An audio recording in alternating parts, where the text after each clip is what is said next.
అధ్యక్ష, మరి మన మినిస్టర్ గారు మాట్లాడుతూ మేము కూడా ఇక్కడ మహిళలను మేము సపోర్ట్ చేస్తున్న మహిళలకు అంటున్నారు. అధ్యక్ష, మా పల్లా రాజేశ్వర రెడ్డి గారు మా పార్టీ తరఫున మాట్లాడుతూ స్పష్టంగా చెప్పడం జరిగింది, మహిళలకు ఏదైతే బస్ ఉచితంగా ఇస్తా ఉన్నారో దాన్ని మేము స్వాగతిస్తా ఉన్నాం.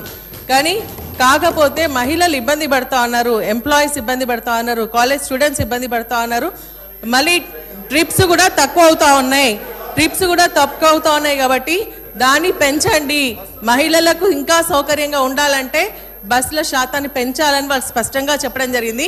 ఇంకోటి అధ్యక్ష, ఆటో డ్రైవర్ల గురించి మాట్లాడుతున్నారు. అధ్యక్ష, ఈరోజు ఆటో డ్రైవర్లు ఇబ్బంది పడుతున్నటువంటి విషయాన్ని సభ ద్వారా ఒక ప్రతిపక్ష నాయకులుగా వారు చెప్పడం జరుగుతోంది. ఒక నిమిషం అధ్యక్ష, చనిపోయినటువంటి కుటుంబ ఆటో డ్రైవర్ భార్యలు కూడా ఇబ్బంది పడుతూ ఉన్నారు. ఆటో డ్రైవర్కి సంబంధించినటువంటి వారి యొక్క కుటుంబాలు మహిళలు బాధ్యత వహిస్తారు, వారు ఇబ్బంది పడుతూ ఉన్నారు. కాబట్టి